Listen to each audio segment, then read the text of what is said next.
Hi, it's Jess here from Nigezza.co.uk. Thank you for joining me today. So you remember this multi-pocketed page flip I did with all these matching products. So I thought I'd put the signature of the journal together now and then continue later with making embellishments for it. So I'm doing it today because you've got today and tomorrow as your last chance of buying these products, because they will retire on the last day of June. So I thought I'm going to be making it beyond you not being able to buy it, but I just thought I'd remind you that you could, if you wanted to craft along with me, buy them, and I'll link them all down to my shop below. So this is going to be a non-inky one, so I'm going to use white paper, and I've got some 120 GSM paper. Now normally I'd use this navigator paper, which is a lovely quality, and this is what I use to sort of print my photos for, like my collages and that, and this is what I use to print my digitals as well. But I've also got this recently, and I quite like the feel of this paper. It's called layout paper. No, it's called, what's it called? Laid. It's called white laid card. This paper. It's 120. I don't know if you can see, but it's got like lines through it. I quite liked the look of that, as opposed to the sort of smooth paper that you get. If I get a piece out, I can't get a piece out. Do you know, my hands just don't work. Here we go. Get a piece of paper. Now they're quite different colours, so what is going to swing it for me is what goes best with the DSP. So let's get a sheet of this out and see which going to look best with this paper. So that's the wood side, that's the pattern side. I think, don't know if that's coming up on camera. I'm not sure that it really matters, to be fair, but I'd want to stick to the same all the way through. So I think either would work. I think I might go for this one because I quite like the feel of that. I wanted 120 GSM because I want to be able to stick the things that I make with it. So that's where I'm going. So I'm going to kind of do it like I'd normally do it, which is half a sheet folded in half. So we're going to have to cut these down, but I thought I could do pockets. So I'm going to do sort of every other sheet one of these. Now I've got six patterns. I wasn't convinced about this one, but I might use it actually. So if I used all 6, so let's get them out. Easier to look on the pattern side to know that I've got all 6. I used a whole sheet, didn't I, for that other one? So if I get that out, then I know I've got 5 sheets left for embellishments, and obviously these can be used for pockets and things. So that is my 5 different sheets. So I'm gonna fold this in half. I like to use something to butt the edge up, so I can use the side of my trimmer there.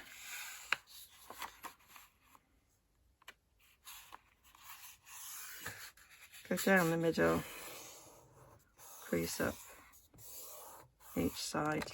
So that's giving me a beautiful sheet there. So I want, if I'm going to do every other, I want 6 of these sheets. So I'm going to get them all folded like that. Okay, so I've done 6 sheets, and I thought actually to make the maths easier and to give me better leftovers, I am going to trim the tops off so that it's 8 inches tall, so that I've got, so if I cut these to 8 inches, I've got 4-inch strip, which might be more useful to look at. And I'm going to cut to 5.5 so that I'll be using 11 wide, and then I'll have a 1-inch strip which might be useful for making little things. And also that means that if you're following me in the US, you've got the same width. Obviously you'll have to cut down shorter as well. So that is my reasoning for this. Makes sense to me to do it. I also think it's slightly easier to cut it down when it's folded. I mean, these ends will be cut, will be trimmed a bit anyway, because don't know where the one that I did in the first place was done, because you always have that sort of protrusion in the middle, so they'll be trimmed down anyway. But at least if they're near what I want them to be at this stage, it's easier to do. So I'll just get them all finished. So that's them all done. So now with our 12 by 12 sheets, we need to cut 1 inch off in one direction. I think I want that to be the page that way, so we want 1 inch off this way. I've got 1 inch that way, so I can easily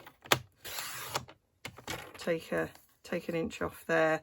These would be useful. I could make ticket strips out of that, could do all sorts.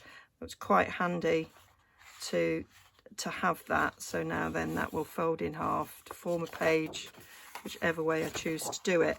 And I can choose to fold up and form a pocket, or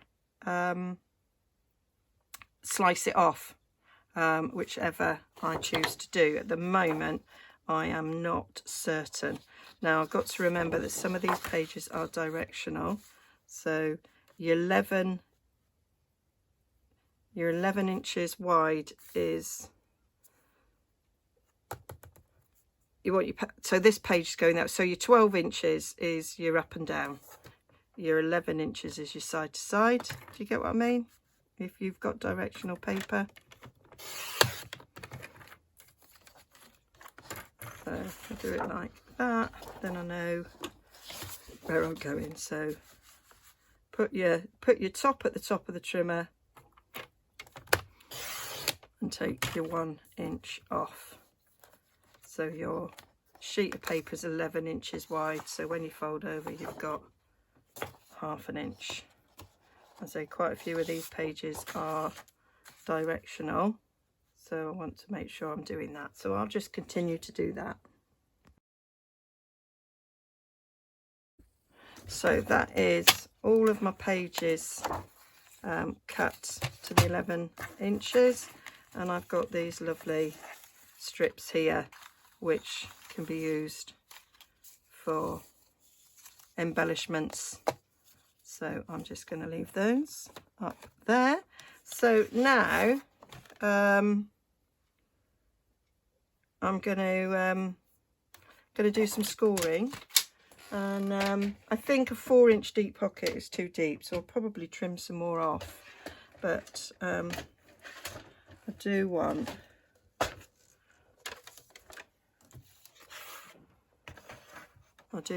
some to be like that. So I'm going to do the 4-inch first,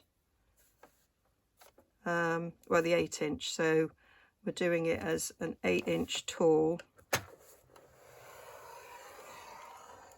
sheet. So when we've got directional paper, if we're going to fold it up as a pocket, then we want the pattern to be on the inside. So because this wood grain is non-directional, so that can be like so. I think that's quite a deep pocket, so I'll probably cut some off, but I'm going to do them all like that for now. That is not directional, so I can actually do this any way I want, but for now I'm just doing that with them. I'm not doing the center one yet because I'm deciding whether or not, if I'm going to trim bits off, I don't want it to have a fold in the middle. I want the strip to be a little bit more versatile. So I'm just doing this for now, because I think some of these I might chop 2 inches off, so I've just got a 2-inch pocket. Some I might do a 3-inch. I want to have options. I don't want every page to be the same. Of course, if you're following along, you do whatever you like. Whatever you like, you can do.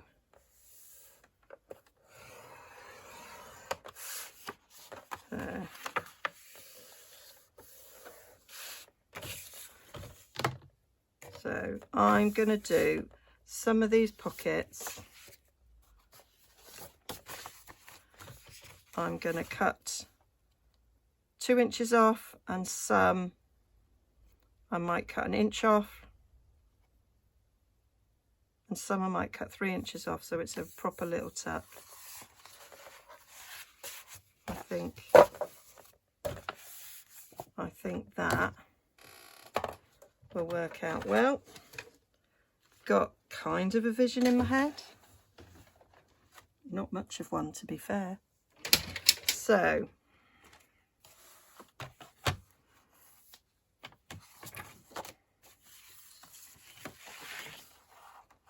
So these are 4-inch flaps, so I might do this one. I might cut 1 inch off this one. No, I'll cut 2 inches off this one. Going that way. We'll cut 2 inches off this one because I think it's pretty paper. So that's going to have a 2-inch pocket on it. So we've got this nice, so that could be a belly band.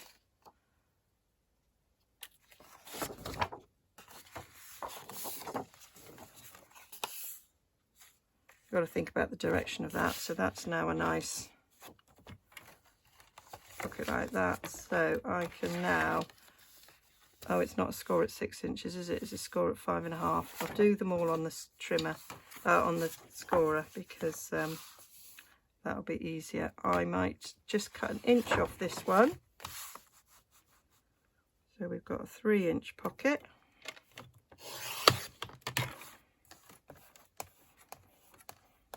So I'll have another strip of that, like so. So that's going to be a 3-inch pocket. So I've got a 2-inch pocket, a 3-inch pocket. Let's do 1.5 inches.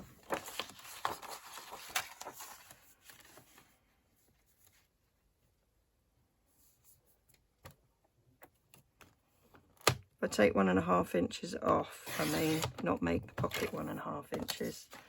So we've got another size there. So let's repeat that. So I'll take 1 inch off.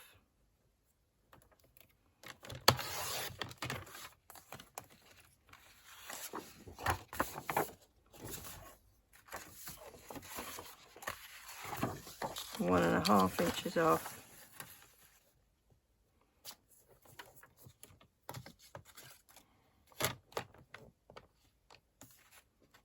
Keep it straight.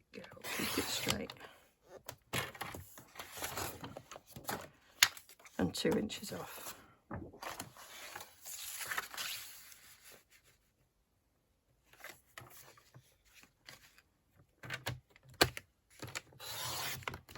So none of them are having massive deep pockets. Okay, so now we can bring our scoreboard back and score them all at 5.5 inches.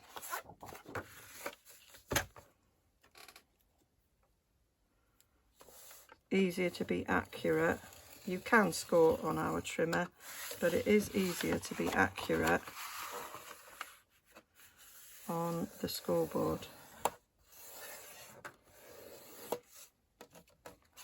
So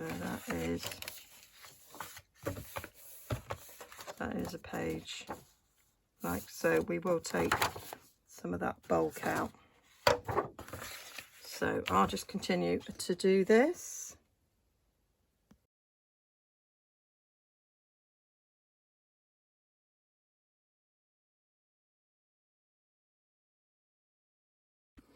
So they're all done, and we're just gonna I used my fingernail whilst I was doing it, but let's give it a proper good burnish. We will take a bit of the fold out, and we'll be cutting a bit out, but for now we'll just give this a burnish. Okay, so where it is there on that fold, I just want to snip that off.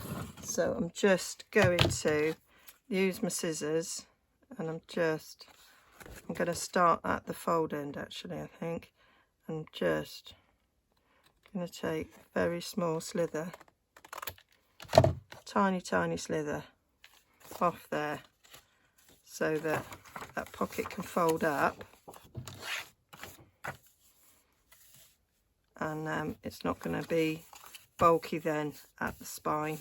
Then it will fit a little bit better in there. You can kind of then move that ever so slightly and re-burnish it so it's not coming over the edge, because what you find is it is peeking a little bit over the edge. Let's bring my light in. Peeking just slightly there over the edge. So, and that's because of the fold. So I'm just going to pull it in, and then re-burnish it, and then that should work. And what I might do with some of these is I could fold that over and that be a pocket on that side. This is non-directional, so that one I can do that with. So I can have a wood grain pocket on this one and have a pocket on that one. So that is what I'm going to do with all of these. Just, oh, that one's not folded very well. Let's reset that. I did it against my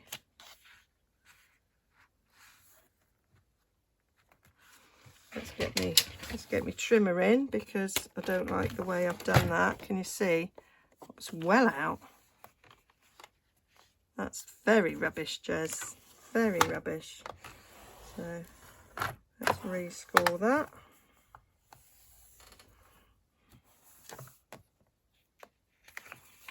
There we go. That's a bit better. It might be that I was slightly out with my cutting. So it might have happened for that reason. It might be slightly more than the 11. But anyway, sorted now. So now I'm going to take this tiny sliver off there, so that that's not going to affect the fold over. And again, I'll correct that edge bit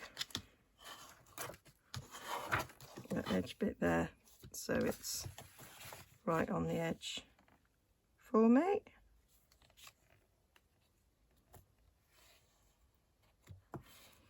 Paper, you show it who's boss.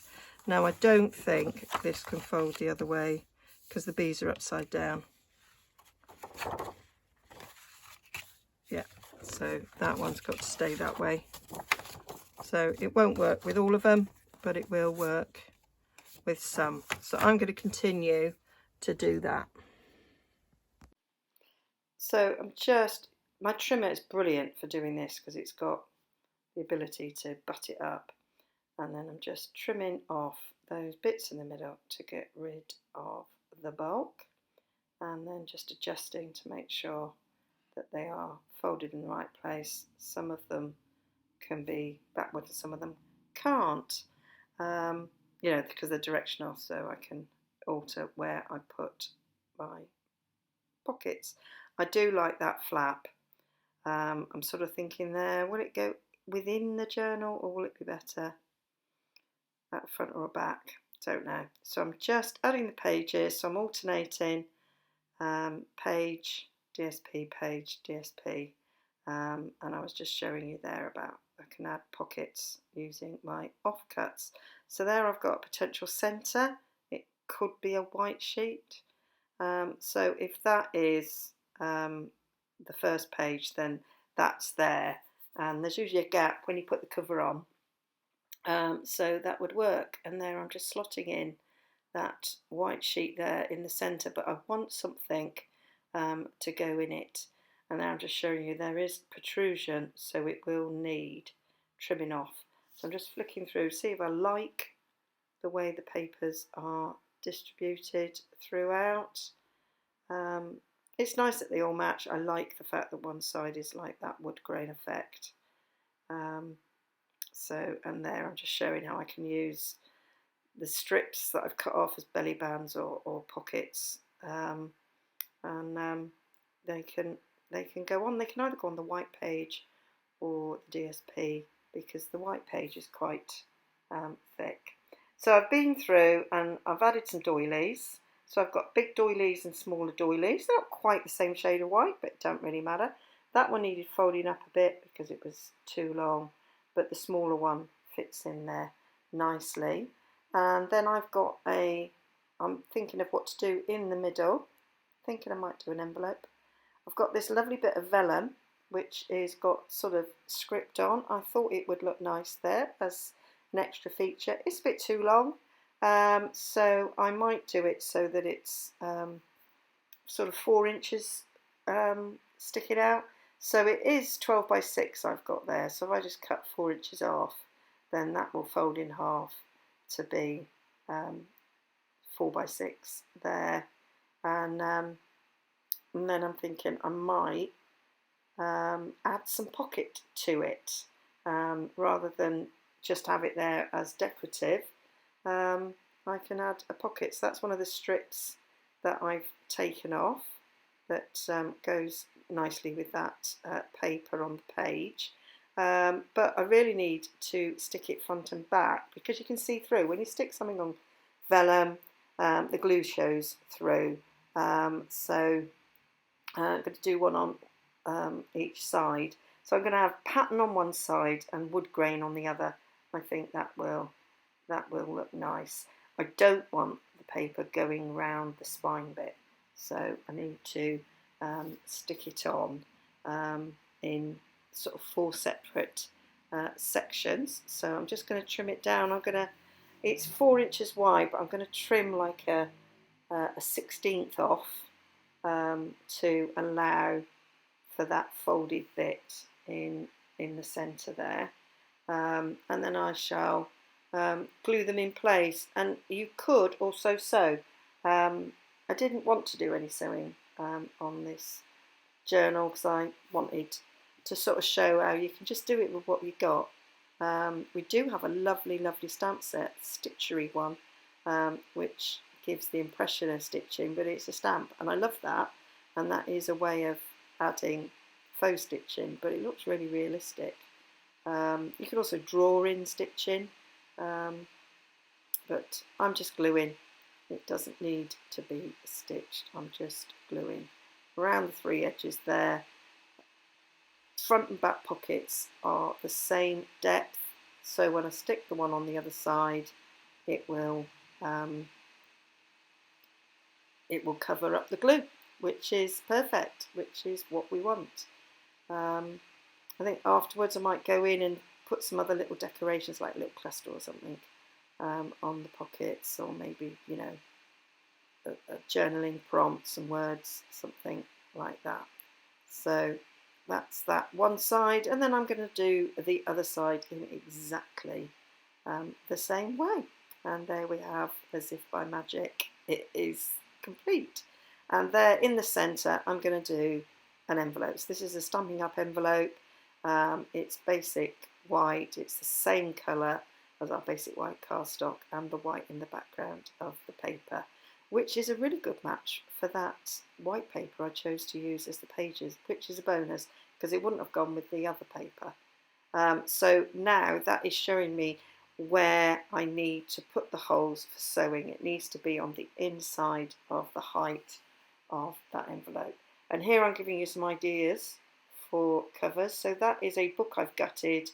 That would be a really nice spine width, but you need to trim it down. So you need something like a craft knife there to trim it down, but I'm not going to use it because it's green. If it was blue, I'd have probably used it, but I want to use my ribbon. So I'm going to have to make a cover. So this is the white card that is always in our DSP packs.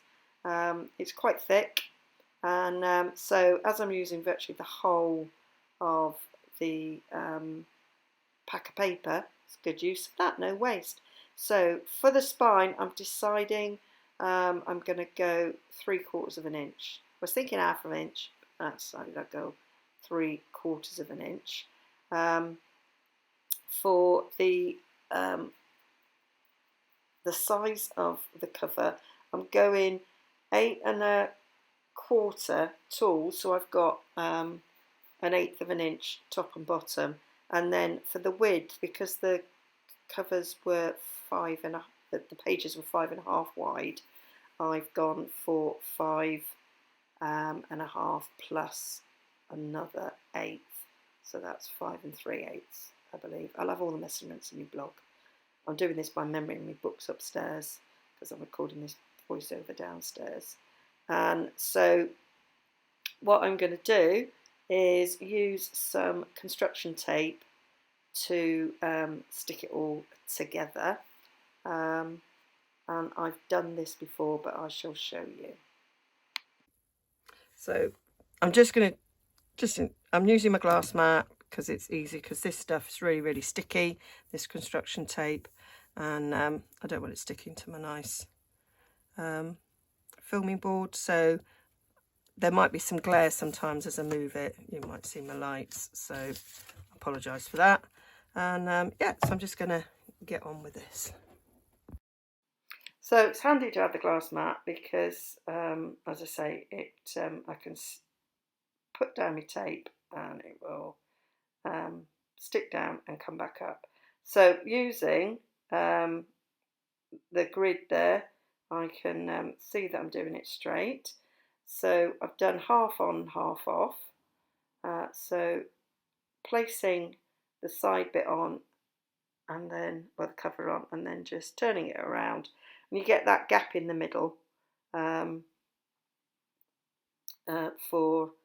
to enable the book to close and open, and that's really, really important to do that. And so I'm covering both sides. That will give it a lot of strength there. You're going to be opening and closing your book a lot, so you want it to be strong. Often we use like Tyvek to strengthen our hinges, but this tape is brilliant. So I'm just running down my bone folder and to push the tape right into the groove. So now I'm doing it again. So it's kind of, because of the width of this spine, it's all going to get covered, which is really, really good. So there we go, laying that so that it's edge to edge with the spine and then just rolling it over. It sticks then to the 2 bits of cardstock, but not the space in the middle. So I find this super easy way of making the covers. So just trimming that off so we've got a nice bit of strong hinge there on the cover, and easy peasy lemon squeezy, and then the cover can be covered in whatever way you want to do it. So there we have, and it fits really nicely with the signature. So that's the cover done, and I'm thinking that I might actually put the black tape around all the sides, and then I can when I'm covering it, I might actually just put the DSP around with a black border. I was thinking that might look quite nice. I don't think I've done that before. Okay, so unfortunately it didn't video. I hadn't noticed, but it wasn't videoing me covering all the outsides, all the 4 sides rather, but I'm sure you work that one out. So I'm going to cover each of these sides now with some of the DSP.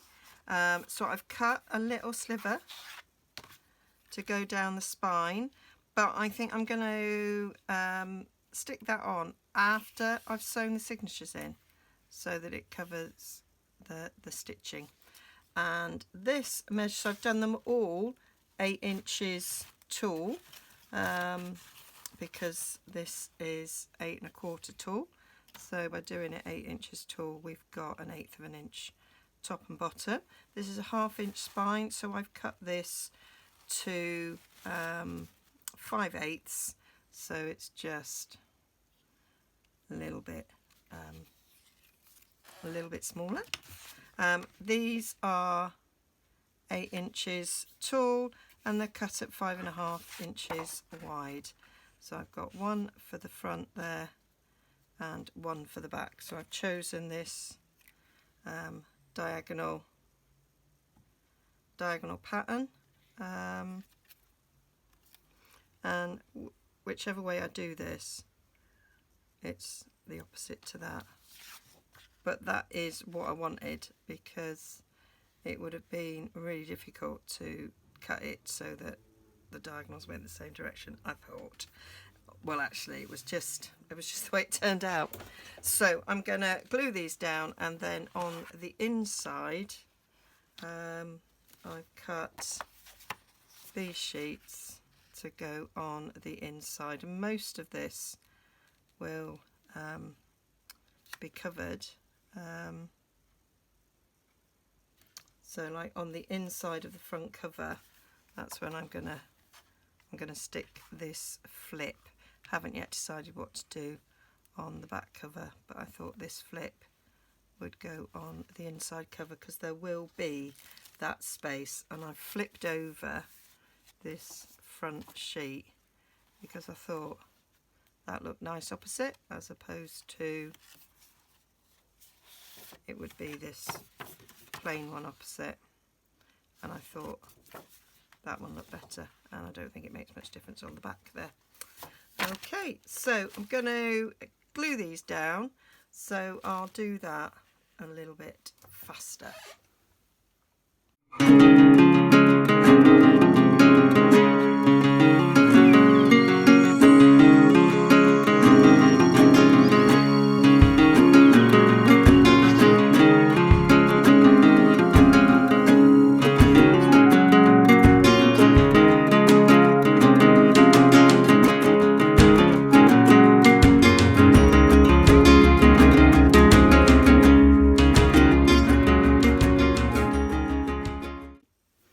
So that's that all done. As it dries, this will get a bit stiffer. Those 2 layers of DSP and glue is making this a bit stiffer. I think I might, if I did this again, double up the white card that I used, because I think I'd want it a bit thicker, or I'd use chipboard, but it will be fine. It'll be fine, but I think I would have probably preferred it a little bit stiffer. We'll see how it is come the end. So now we need to do some trimming on this. Let's just like to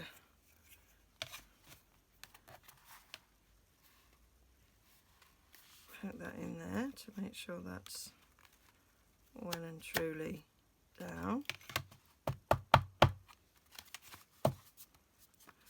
We need to put some clips on so that we can get my clips so that we can hold this in place whilst we trim the edges. So I'm going to put a clip on there. Doesn't matter so much that that is coming down right now. That only matters when I put the holes in. So now I'm going to trim off those bits there. So I'm going to get my glass mat, so I'll just move this out of the way again. I'll get to my glass mat,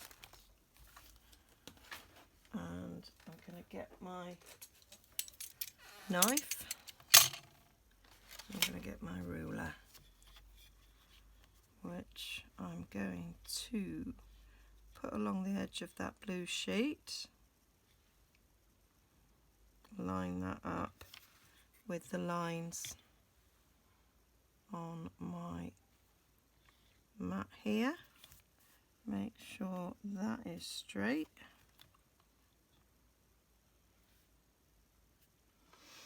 That looks straight to me.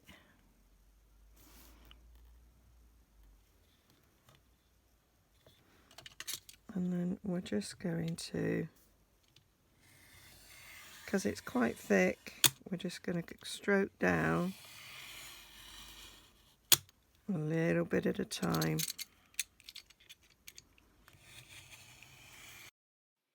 So I'm just stroking lots of times. It's quite thick. This is the thickest sort of pages that I've ever done, and then at the bottom they're doubled over. So this was taking a little bit more stroking to do than normally happens. And then I decided to change the blade so it was sharper, just to finish it off. Yeah, that is now all nicely sliced off there. If there's a couple of bits that are a bit fluffy, you can just go over it with a sanding block just to clean it up. So that's that bit done, and now we're ready to sew our signatures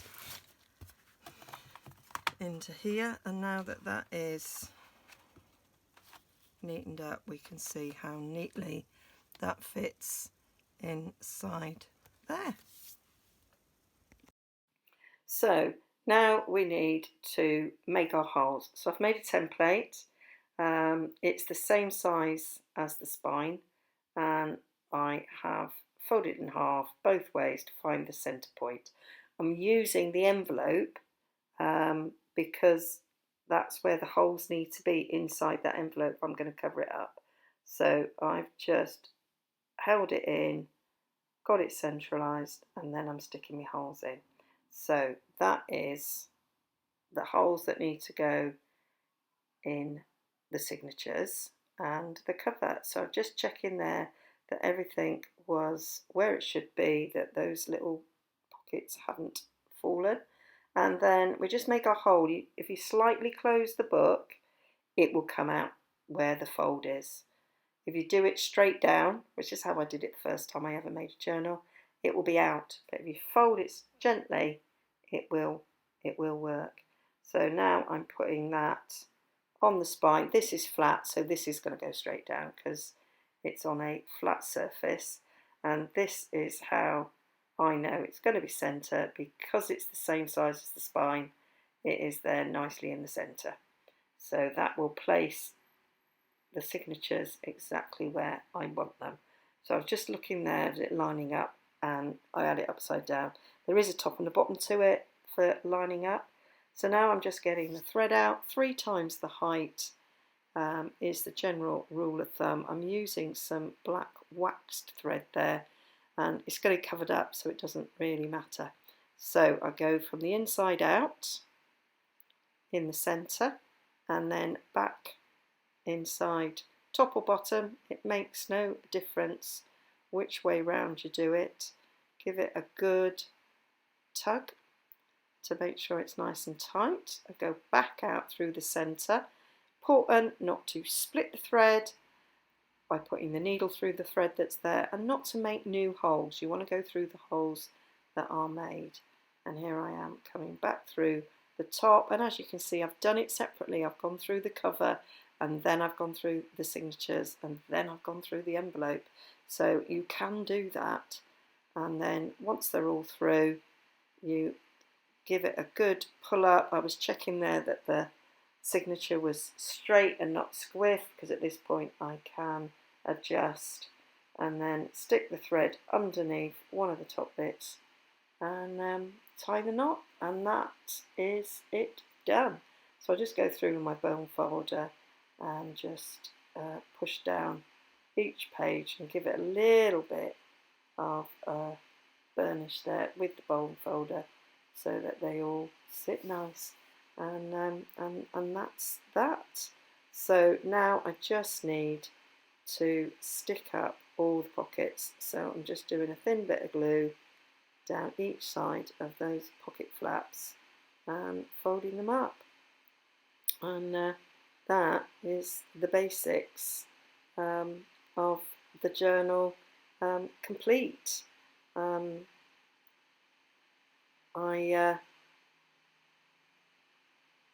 You can't do this bit before, because as you were cutting the ends off. So yeah, so that is the last little final bit, and that is the basic construction done. The envelope in the middle needs closing. I did think in retrospect that actually I should have really closed it afterwards, because it would have been easier to decorate the inside if I hadn't closed it. So there's all my little bits ready to have fun and decorate. I've put a few of those memories and more cards throughout, different ideas of how I might use them, but I will think about it. So there's me saying about covering that envelope. Gonna do some ink on the back, but here on the front I'm going to put that flap in, so it creates a pocket. So we just got to glue down 3 sides there. I'm going to do a really thick line on this bit, because it's quite heavy, and if I put a little thin bead I'd be afraid that it would fall out, but a good strong glue and a nice thick line, and it will hold it really well. So I'm just going to give it a good old rub to make sure it is stuck down well. Make sure no glue is oozed. I'm giving it a white, but no glue oozed actually. So there we've got a pocket there, and I can stick something in there.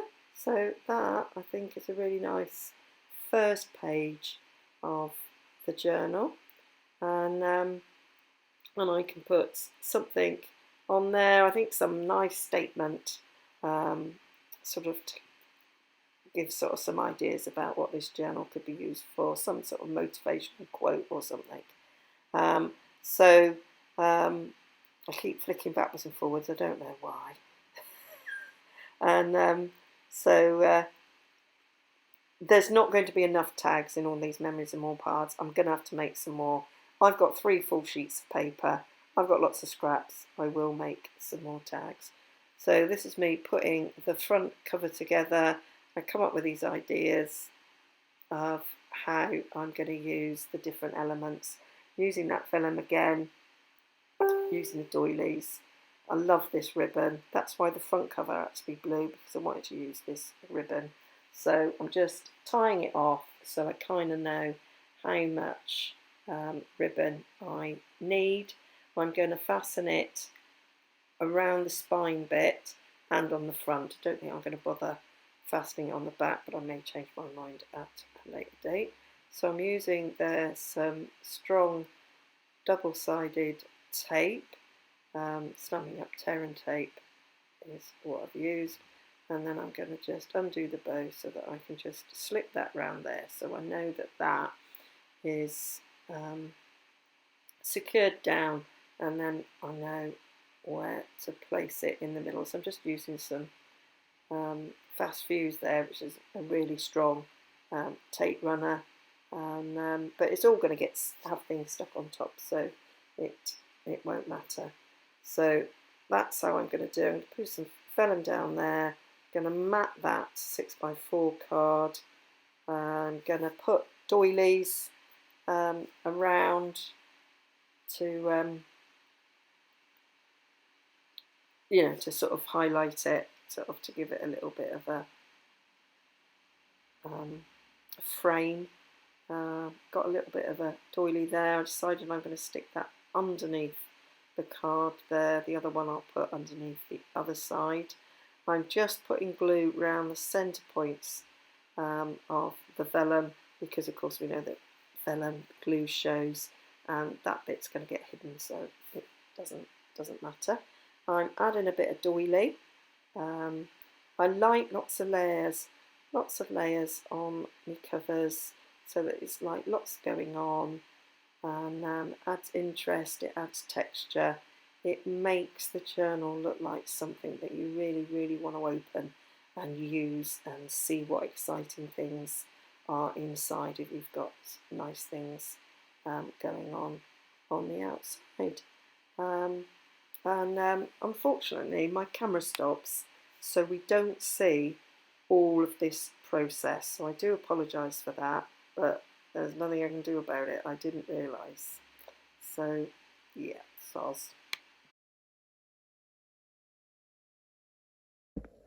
Okay, I hadn't realised that I had stopped filming once again. Fill my camera up. This is because this is quite long.